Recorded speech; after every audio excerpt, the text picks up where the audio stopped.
Shalom bagi kita semua. Sebelum kita mendengarkan firman Tuhan pada kesempatan ini, mari kita bersatu di dalam doa. Kita berdoa. Allah Bapa yang bertahta dalam kerajaan sorga, kami bersyukur Tuhan buat segala penyertaan dan kasih Tuhan yang boleh memberkati dan kami rasakan pada kesempatan ini. Saat ini kami mau mendengarkan firman-Mu. Biarlah Engkau yang mengajar dan menuntun kami, memahami, menerima firman Tuhan, dan menjalaninya, melakukannya dalam kehidupan kami sehari-hari. Terima kasih Tuhan, di dalam nama Yesus kami berdoa. Amin. Yang menjadi dasar renungan kita pada kesempatan ini diambil dari 1 Petrus 3 ayat 18 sampai 19. Demikianlah firman Tuhan. Sebab juga Kristus telah mati sekali untuk segala dosa kita, Ia yang benar untuk orang-orang yang tidak benar, supaya Ia membawa kita kepada Allah. Ia yang telah dibunuh dalam keadaannya sebagai manusia, tetapi yang telah dibangkitkan menurut roh. Dan di dalam roh itu juga Ia pergi memberitakan Injil kepada roh-roh yang di dalam penjara. Bapak, Ibu, saudara-saudari yang terkasih di dalam nama Tuhan, setiap orang menghendaki kehidupannya untuk berbahagia dan menghindari penderitaan. Secara umum orang akan berjuang agar mendapat kebahagiaan hidup dan melakukan segala sesuatu agar terhindar dari penderitaan. Namun realitanya tidak ada manusia yang tidak pernah mengalami penderitaan. Setiap manusia pasti menjalani sebuah fase di mana ada penderitaan di dalam kehidupan dia. Yesus yang kita sembah, Yesus sebagai anak Allah juga mengalami penderitaan. Bahkan penderitaan harus mati di kayu salib. Bukan karena dosa atau kesalahan yang dia lakukan, tapi justru karena dosa kita manusia, sehingga puncak penderitaannya bahkan harus mati di kayu salib. Kristus mati untuk segala dosa kita.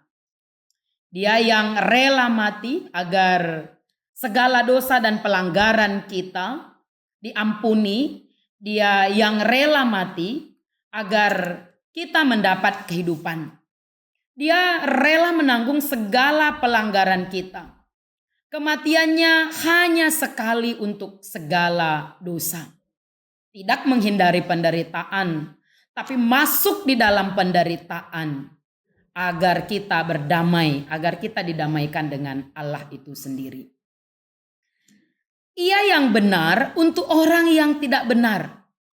Sesungguhnya tidak ada kasih yang melampaui kasih Allah yang kita rasakan, yang mengorbankan dirinya, memberikan kehidupannya agar kita mendapat kehidupan itu sendiri. Kasih Tuhan yang memberikan hidupnya untuk manusia yang tidak benar seperti kita. Dia yang menderita, menanggung segala dosa kita. Membela orang benar adalah hal yang biasa saja. Tetapi Allah bahkan orang yang benar mau mati untuk orang yang tidak benar seperti kita. Hal ini mengingatkan kita sebagai anak Tuhan, kita diingatkan agar sabar dalam penderitaan, meneladani Kristus seperti Kristus yang juga sabar di dalam menjalani segala penderitaan. Penderitaan karena berbuat baik seperti Kristus yang telah memberikan teladan bagi kita. Sebab seperti Kristus sekalipun dibunuh di dalam keadaannya sebagai manusia, tapi telah dibangkitkan menurut roh.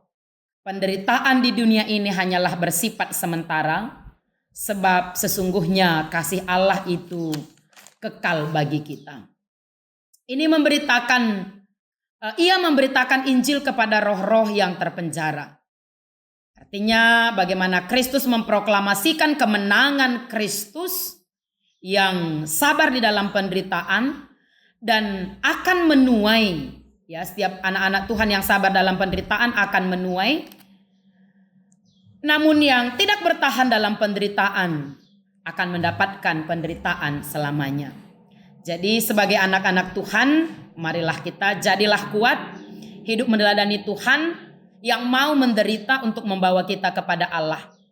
Kristus telah mati bagi kita. Karena itu mari kita pakai hidup kita ini untuk memuliakannya. Kita bersatu di dalam doa. Sungguh kami bersyukur Tuhan buat sapaan firman Tuhan yang boleh kami dengarkan pada kesempatan ini. Kami mau meneladani Kristus yang mau mati, mau berkorban untuk kehidupan kami.